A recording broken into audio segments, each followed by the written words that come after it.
Sports, when you've got a great ball club. Sports, when you're leaving it all on the field. Sports, when you like your team's chances. Sports, to survive and advance in sports.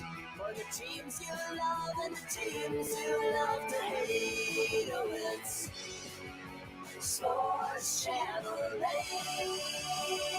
Yeah. Sports Channel 8. Hey! Hey! Hey!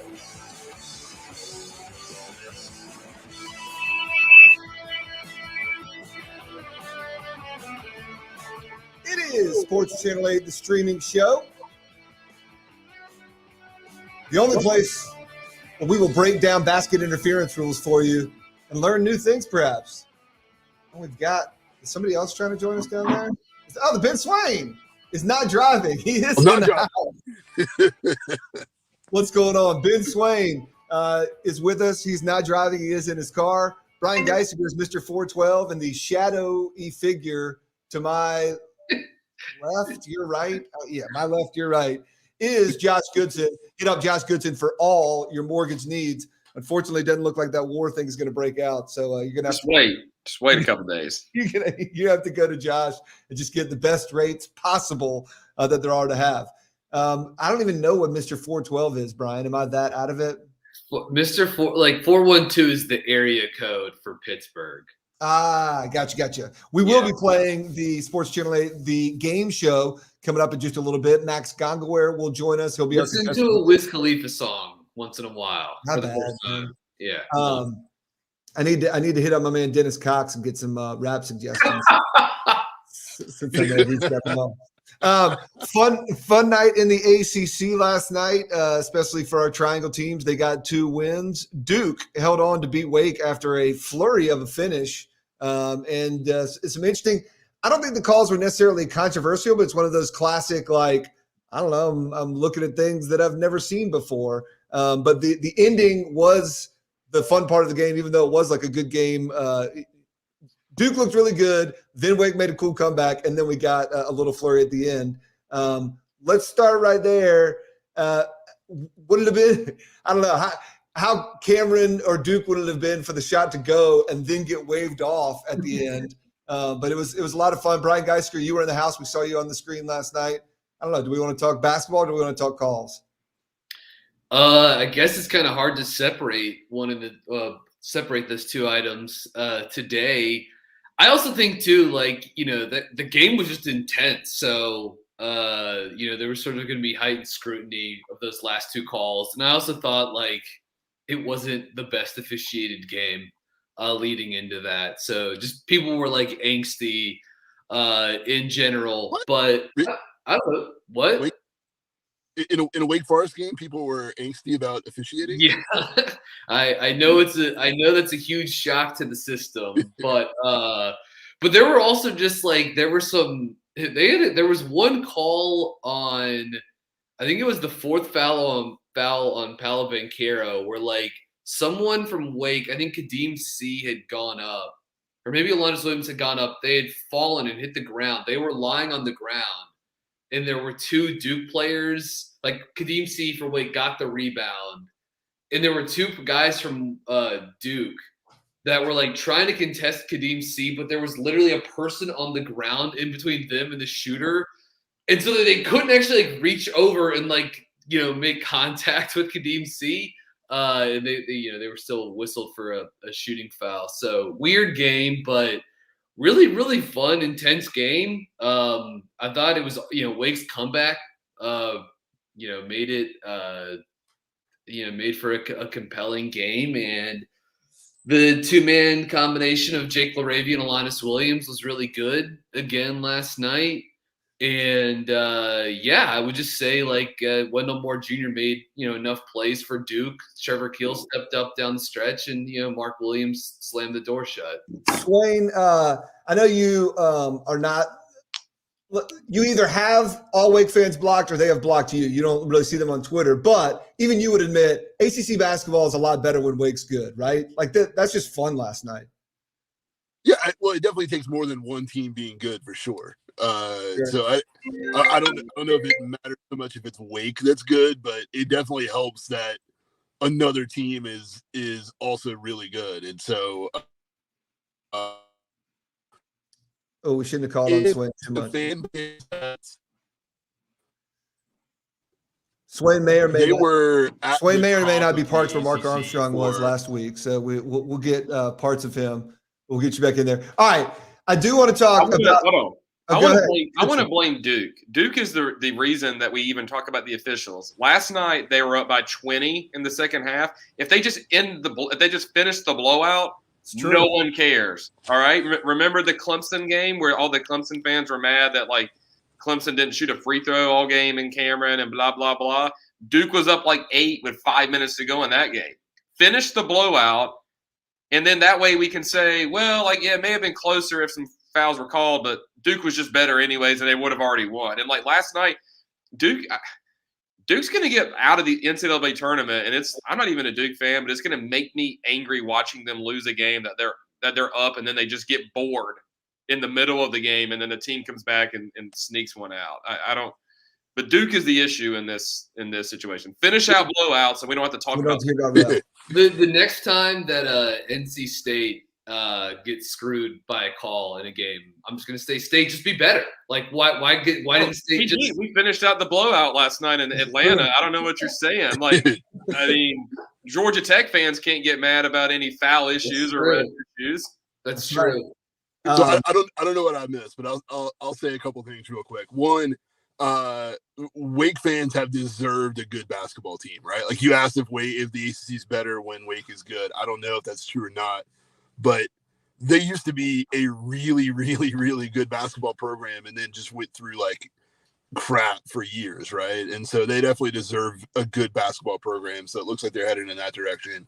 BJ, correct me if I'm wrong, but was it the Zion RJ year that Wake almost won in Cameron as well? Yeah, there was the regular season finale. Yeah, Zion did not play in that game.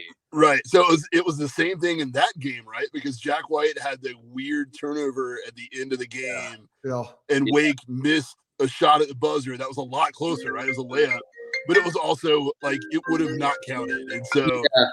To go back and make this even more interesting, yes, if both of those shots had gone in and neither one of them counted, that would definitely make it more interesting. And then lastly, like, I was in and out of a meeting last night, so I honestly did not watch the game. I saw the first half. I saw the very last possession, so I didn't even see the one before that when Wake went to the free throw line.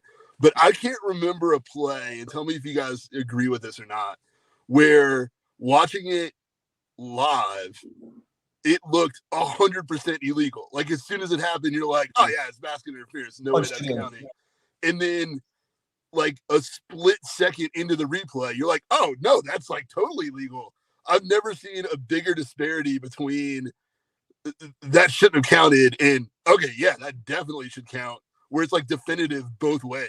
So I saw it the same way. I think it was Doug Sermons who's on the baseline. He saw it punched and made the definitive call. This is like he's trained for years of not having the replay of like, I saw it. I saw Williams touching it when it was like, punching it through the cylinder. It's already in there. He calls it. It's funny because I think this is the basket interference call, but it's also that's the replay. Oh, I thought he was calling basket. He waved it off and then immediately said replay. Yeah. And then we're like, yes, okay. But so yes, he looked like he was on top of it and doing the right thing and making a split second confident call.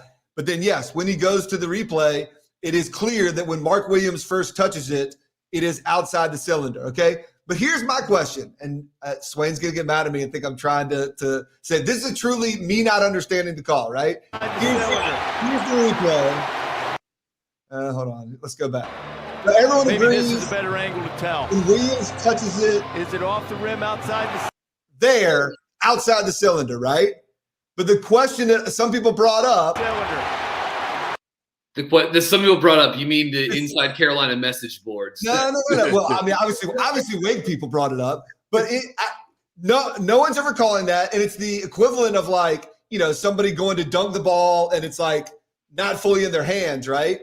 And in the rule book, I looked it up. It talks about you can dunk the ball, right? Like obviously you're touching the ball in the cylinder. I honestly don't know. No, again, no one's calling that. But what the rule is supposed to be on, is it off the rim? If he grabs it with that hand and pushes it through, there's no question. The fact that it's not, it literally says in the rules, I used to have it somewhere, something about, well, that's too hard to read. What question are you asking right now? Like, what are you? If it's in the cylinder because he touched it with the left hand.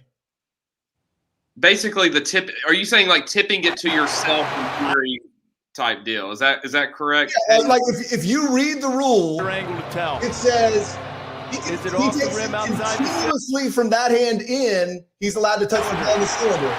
But that's a loose ball. Then he touches with his hand. His right hand when it touches it is in the cylinder. So do you think that should count as like two shot? Like, do you think the tip with his left is a shot attempt? Is that what you're saying right now? No, but I'm wondering if that's how the rule is written.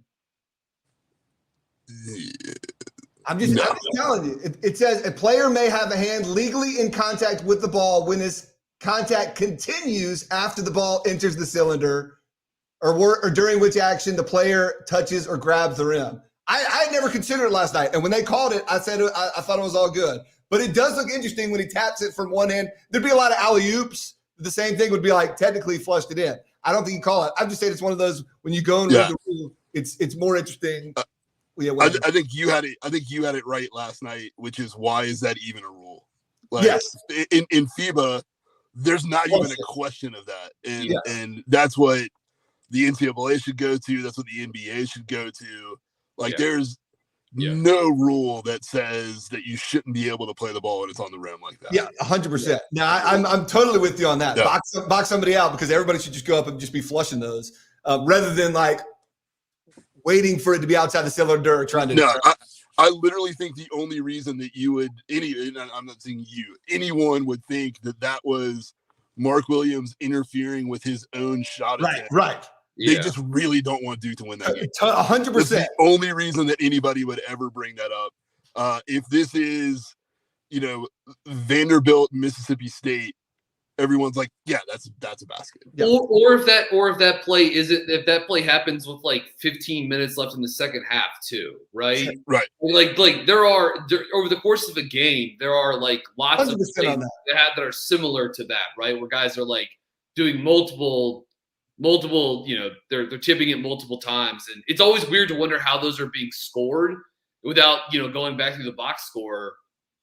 You don't know if like certain things have been counted as a shot, therefore like another rebound, or even if like a third of alley-oops technically are caught with some of the ball in the cylinder, right? Some are caught and then out, but like actual alley-oops. Anyway. Well, and this is a whole other separate thing, but it's like again, this is totally different, but like we've seen this a couple times now in the NBA. Like if there is, let's say it's an out of bounds, it's a sideline out of bounds or a baseline out of bounds play, right? And the offensive team, they're throwing the ball in at the basket. The ball can be above the cylinder and caught and redirected through the rim because you can't legally shoot the ball from out of bounds, right? So we've seen the Suns won a playoff game last season by throwing up a lob like this to DeAndre Ayton. And then a couple of years ago, maybe it was also the Suns as well who did it when Jay Triano was their coach, and they threw up a play like this to Tyson Chandler. It was the same thing where like the ball was above the cylinder, and you can still redirect it in just because it's it has to be a pass. I thought it was interesting last night. I thought that's what Wake needed to do on the final play was to throw it more towards the rim, and I thought Forbes kind of explained the dude who we know can throw it thought that the Cameron scoreboard might come into play, so that's why they threw it toward. That makes sense. I was like, why are you not throwing it? Why are you not attempting to throw it? Add to a rule change that I'd like to see that we've talked about on this show before, and I think we might be a little more split on this one, but like I'd love to, like you have in the NBA, I'd love to see college adopt when Wake, after a timeout there, the team can advance the ball to half court if they want. Don't tell Mike DeCourcy. I mean, I'm sure there's a lot of like old school college hoops writers that would be opposed to that, but I'd like to see the cylinder rule change that Swain was just talking about. I'd like to see the advancement of the ball with like under 2 minutes to play in the second half and overtime. And I'd like for there to be 6 fouls like per person in college too. Interesting. Because like it's dumb that like Alanis Williams and Paolo Banchero both pick up 2 pretty quick fouls, and like the 2 best players in the ACC this year, in a game that's featuring like arguably the 2 best teams in the league, those guys don't play, a lot of the first half. And that's even with 2 programs that are like pretty liberal about playing guys once they're in foul trouble too. Like Forbes talked about it after the game. He was like, look, there's plenty of numbers that suggest when a guy has 2 or 3 fouls, like you should be pretty you don't have to be super careful about putting him on the bench. You should keep him in. And anyways, I'd like to see that expanded out to 6 fouls as well. Credit to Forbes, who actually played a guy with 2 fouls. Goodson, we're going to get to the game show soon, but was last night a good win for the Pack or a bad win for the future of the Pack? Ooh. I don't know. I mean, I think they probably could have won that one or lost, and it had been irrelevant. Their season's still 2 games. UNC at home next week. Like, meaning in the sense not beating those teams, but not getting destroyed if there's going to be any issues. The best part about the Wake-Duke game for me, and I brought it up on Monday, we're getting very close to Wake is going to get boned and not make the NCAA tournament, while UNC does get in, even though Wake beat UNC by 1 billion. Yeah. Because, I mean, the reality is Wake is, I believe the year was 2019. Wake is like 2019 state. They have nothing like really bad on their resume. The only thing that's really glaring that is going to be an issue for them is their like non-conference strength of schedule is like dead last of like any bubble team, and it's not even remotely close. But they have no wins really over teams in the field per se. And UNC plays Virginia Tech on Saturday. Wake plays Notre Dame. I think if Wake loses to Notre Dame, I don't think they're in unless they just win a game or 2 in Brooklyn. Whereas UNC does have a win over UNC has Virginia Tech. They could beat them on the road and get a win. UNC also still has a chance to play Duke, and that game's always kind of weird. Michigan's going to do good things, but I am ready for Wake to get left out at the expense of UNC getting in and it just being hilarious. That's a great point. But the Miami loss really hurt Wake, right? Yeah. They really needed that game over the weekend. The Notre Dame game's their season. Because Notre Dame would be a win over a team that's going to get in an NCAA tournament, which Wake does not have right now. Yeah. By the way, I think I was looking at this last week. Wasn't 2019? It was the first year of the net, but wasn't 2019 NC State 33? Yeah, and they did Wake's like the 30. That is in just. I mean, that'll never happen again. It's so funny that it like the net was a thing, and they weren't really sure quite what they were doing with it yet. To the point where, like State should have been in the tournament that year and didn't make it. Goodson is Providence getting in? They're definitely getting in. They've lost like only 4 games all season. They've only lost 3 games, Swain. They're probably going to be in UNC's bracket when UNC makes it to the Final Four after beating Wyoming and San Francisco the first weekend. First 4 to Final Four, baby. That's Syracuse, dude. You know that's going to eventually be like Boeheim's like final stanza as coach will be taking Syracuse from the first 4 to the Final Four, and he'll look miserable as hell the entire time. Yeah. Once again, we are going to play the game show in just a second. Max Gongaware waiting in the green room. But I have to ask, just huge headlines coming out of Durham, things that we had never heard that are being presented to us. Just scandal on top of scandal. And then Coach K snubs the media, doesn't even show for the second half. He's ducking Josh Graham, the only person out there that was going to ask him about the Amaker scandal and the Zion scandal. And Coach K doesn't even show for the media. Ben Swain, what do you have to say for yourself? I don't see any scandals at all. 2, you know what, man? Like, I don't want to get too serious about this, but like the fact that K allegedly had a say in choosing Shire over Amaker, the fact that got more attention than Coach K like having to leave the game because of health concerns, that says all you need to know about where college basketball media and fans are. Like, I mean, we're talking about like a human's health being less important than a perceived story where one coach is favored over another coach. I don't get that at all. Our best wishes to Coach K. So I don't know if it was you. They were tweeting about it in the first half that he was getting sort of extra water and didn't look himself. And so it was not really, if you were following the game, it wasn't a surprise to not see him in the second half. But the reports from Shire post-game seem to be pretty good. I will say, because I know we need to get to the game and we might need to do a speed round with our friend here, Max. But I do want to say just a point to John Shire. Never use the phrase Coach K's in a better place when saying that he's okay, right? Yeah. Like that. Let's use different terminology there in your post-game press conference. It'd be like if you're a pet owner and you have a rainbow bridge in your yard. Yeah. You can't do that. No, I love like Shire's opening remarks being like, "Yep, look, we crazy finish. Glad we got the win. Coach K's in a better place right now, and I'm going to open it up to questions here." Yeah. I just love that. Like, is he dead? That's my first question. Yeah. All right. It is time. Once again, welcome in. What we might not have, we were hoping to do a full segment on Elon hoops and breaking down the Colonial Athletic Association. You going to snub my time again, Hayes? Yes. Sorry. We don't have that much time for Elon hoops. But I do have a question about Elon hoops. But we welcome in our good friend, Pittsburgh Pirate, Durham Bull, and Elon hoops fan, Max Gongaware, to play Sports Channel 8, the game show.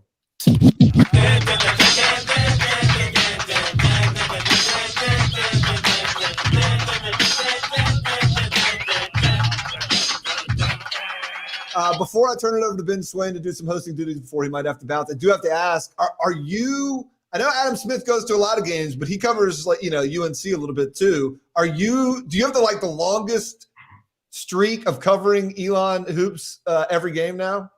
I think I must. Adam Smith he's just UNC's beat writer at this point. He has yet to attend an Elon basketball game. They needed another beat writer. Yeah. Wow, he abandoned the Phoenix. We needed someone else to tell the story of UNC basketball, like, to the people. Like, thank you to Adam for his service. Max, do you think if Adam had more effort and energy, he could cover both teams? But he would certainly require a little bit more toughness. Yeah, but I don't know. He's left big shoes. Basically, I have to run the post-game press conferences now. It's a wild place to be. Mr. Elon, Max Gongaware. All right, Ben Swain, take it away. Tell us how the game is played, and let's do a speed round here. Yeah, and if you guys need to go long, that's fine. I do need – like, Max has a new job that we're all very excited for him. I also have a day job that I need to get to here shortly. But I will point out, Max, that I am repping Benny's skate sharpening from Pittsburgh today. So that was just for you. There you go. BG is Mr. 412 over here. That's right. Correct. We had to explain that to Permar. But the Sports Channel 8, the game show, if you don't remember, which you should, but if you don't remember, you're going to pick a category, one from Hayes, one from Josh, one from BG, and they will give you a trivia question in their category. You will earn clues towards a final answer by getting those questions right. So, Permar, what's your category? Durham Bulls trivia. I know you're a big fan. Goodson, what are you? Ukraine. And BG. All right. Pittsburgh in the NBA. All right. You're going to get 4 choices, Max. So you're going to get one from each of them, and then you get to double up on one category. So the most you can earn is 4 clues. Where are we going to start? Let's go ahead and start in Ukraine. And I'm upset I'm not going to be able to trust the Moose today. Oh, no. No. That's the one thing I was going to say. You can still trust the Moose. We have pre-recorded answers for Moose, so you can trust the Moose on this one. Well, all right, so we actually have not a decent amount, but there are a decent amount of small amount of Ukrainians who live in the great state of North Carolina. This city on our coastline actually has the highest percentage of Ukrainians that live in the state of North Carolina, and was also the place where Blackbeard died. Where did Blackbeard die? Where did Blackbeard die? Well, let me first give a shout out to my guy Vadim. He plays basketball at the Durham YMCA every Monday, Wednesday, and Thursday at noon. So I got to know that guy. He's from Ukraine. Cool guy. As far as where did Blackbeard die, I'll go ahead and spend my Trust the Moose here. Oh, actually, this is not one that we have. Actually, you know what we do? We got Trust the Moose. You ready? You ready? Here we go. Dovoryita Losya. That's Ukrainian for Trust the Moose. And Trust the Moose, you shall. The president of Ukraine is Volodymyr Zelensky, getting ready to take on his buddy Vladimir. Volodymyr Zelensky, Trust the Moose, baby. All right, we should mention that the Moose recorded his answers not knowing what the questions were. Yeah. So feel free to not trust the Moose. I'm gonna go ahead and not trust the Moose. That where Blackbeard died is also where the president. You are correct. You have earned one clue towards the final. Where did Blackbeard die, Josh? Ocracoke. Yeah. Ocracoke. Did Blackbeard's death impact mortgage rates? It possibly could have back in the day. Didn't somebody cut his head off and like put it on the front of their ship and go around to be like, I got Blackbeard, like to taunt the other people, or did Blackbeard do that? I can't remember. What is it? Just me, or did we spend like an entire? Blackbeard had his own head on the front of his ship. We spent like an entire semester in like third grade on Edward Teeth. On Blackbeard. It was big. It was like Wilmington insurrection, Wilmington race stuff. Well, we go past that. Let's talk more about Blackbeard. Yeah, Blackbeard. Eddie Teach. What's up, bro? Let's do it. Have we ever considered that the Lost Colony was due to a mortgage crisis? The Lost Colony had been gentrified, and people had to move out. Looking for affordable houses. All right, keep it moving.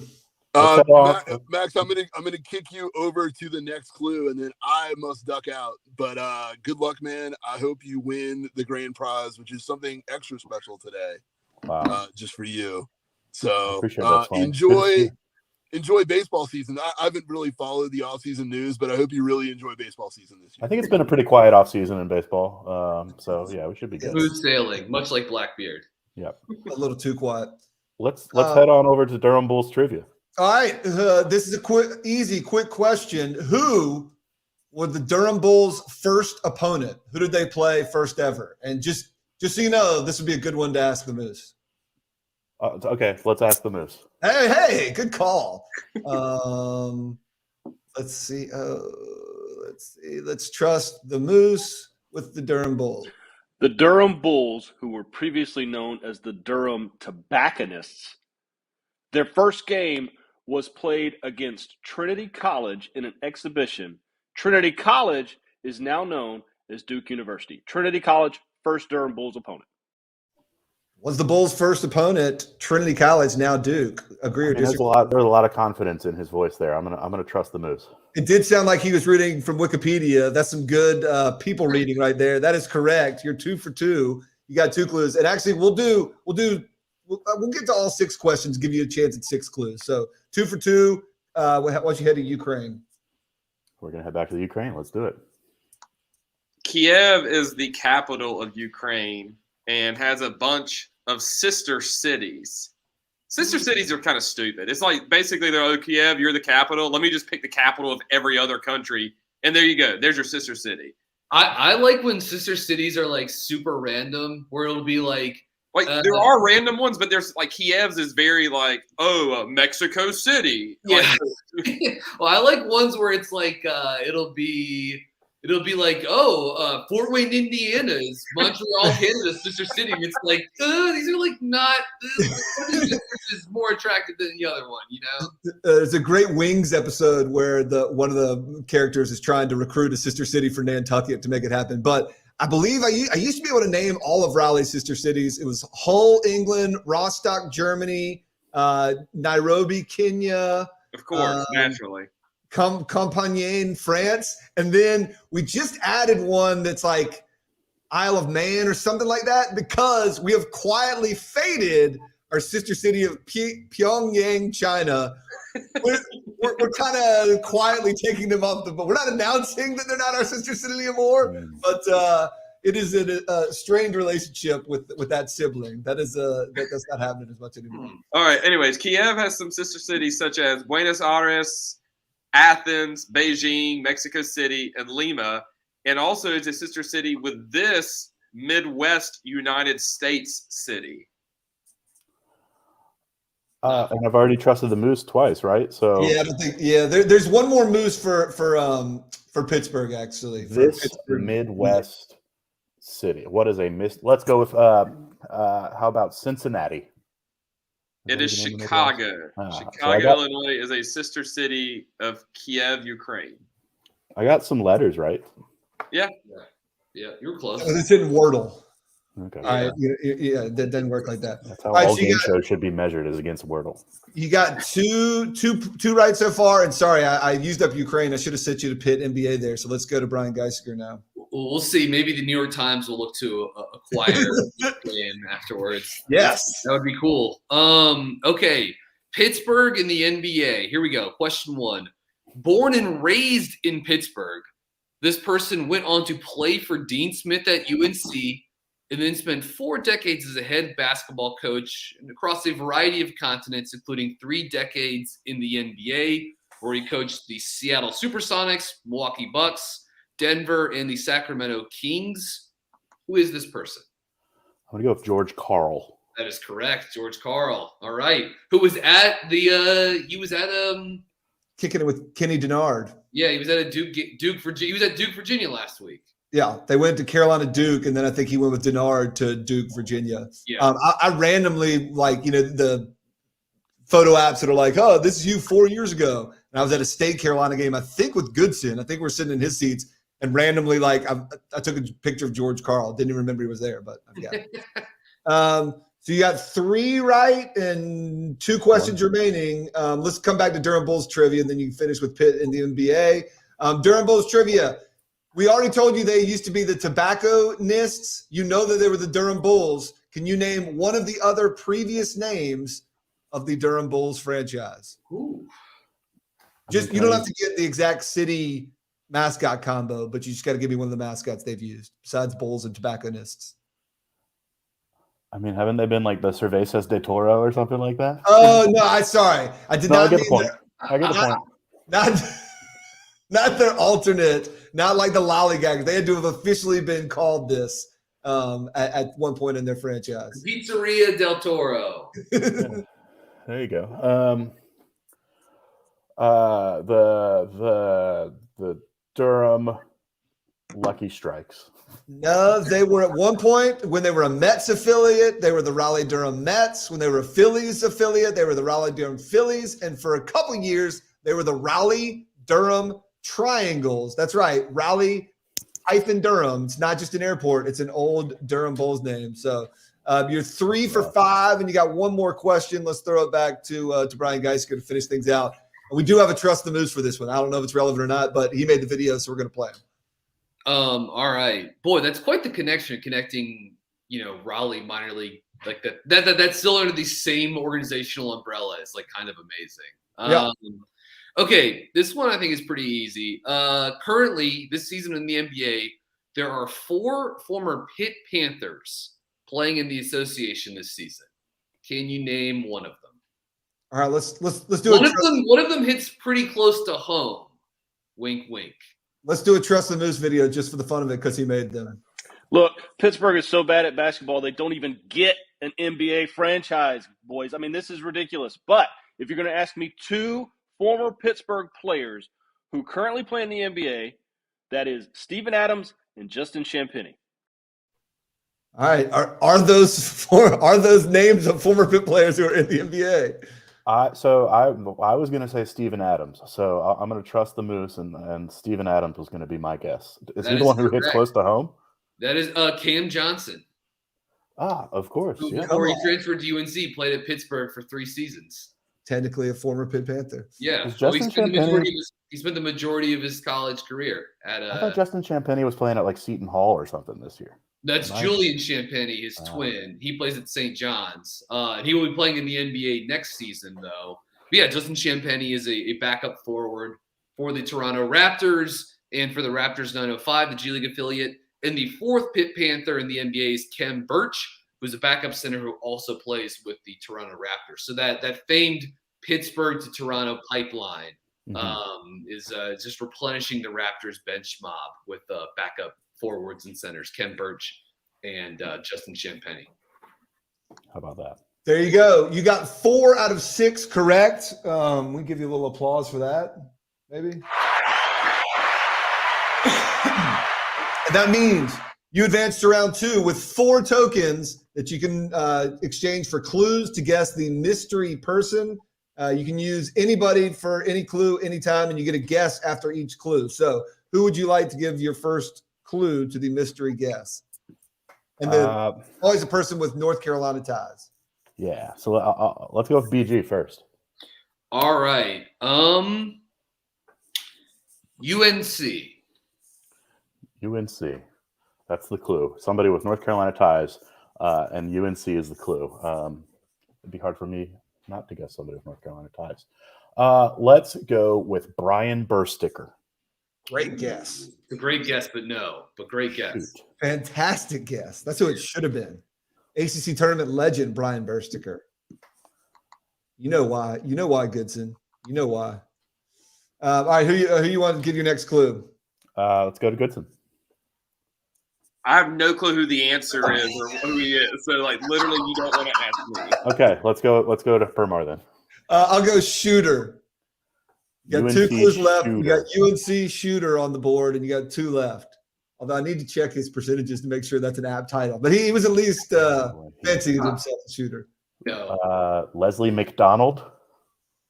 Good guess. Very good guess. But incorrect.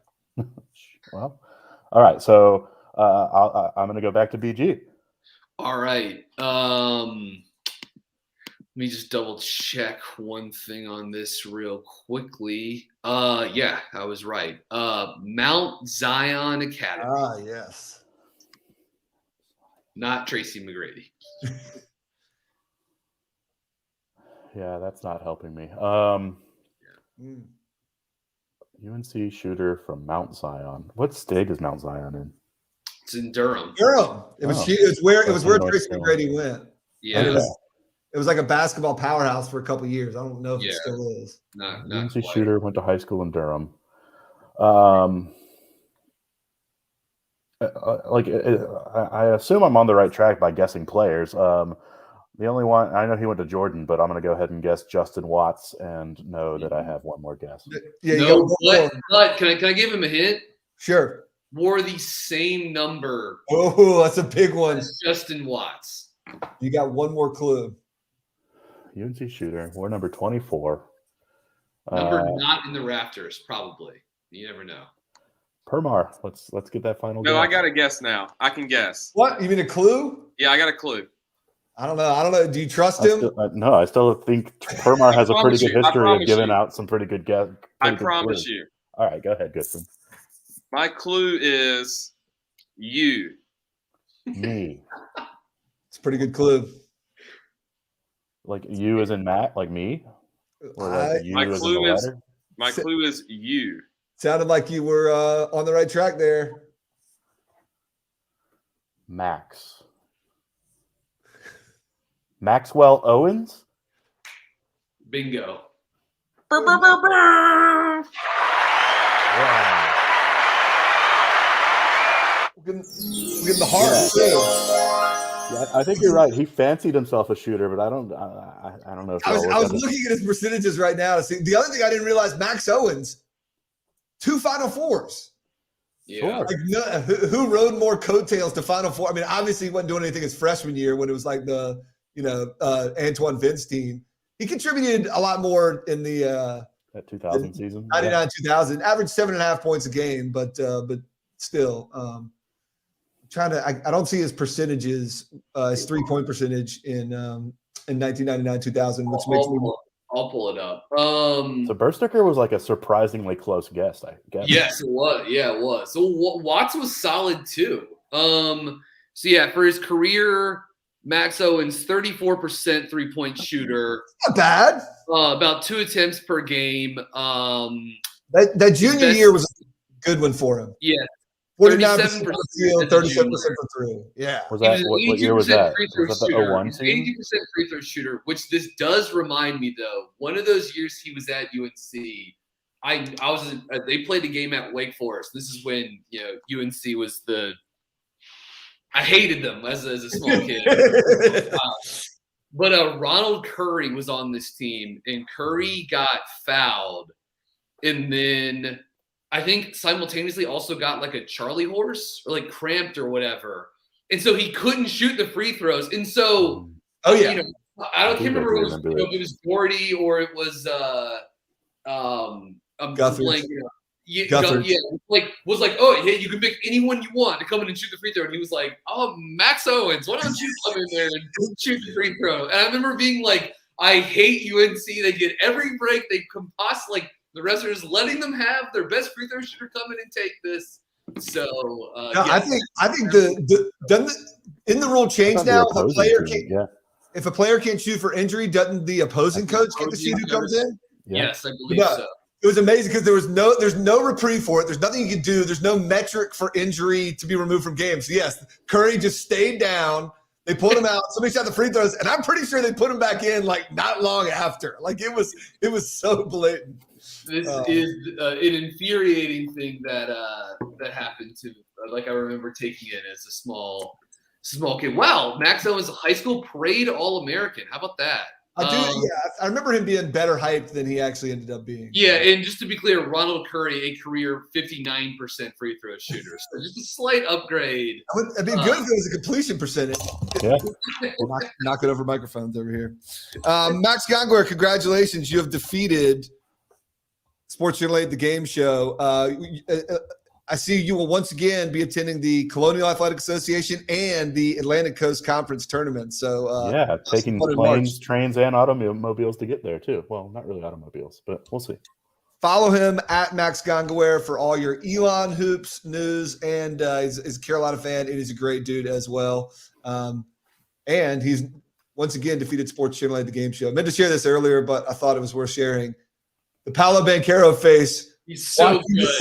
If that ball might go in. Fantastic. That's how you know it's been a good ACC hoops game right there. For Ben Swain, for the Weather Moose, taking the extra effort, send the video in. Hit up Josh. Look, somebody's hitting up Josh Goodson right now to get their mortgage done. That could be you. Check out the podcast after it drops on Apple, Spotify, wherever you get them. Max Gongaware, thanks again. Sports Channel 8, we out.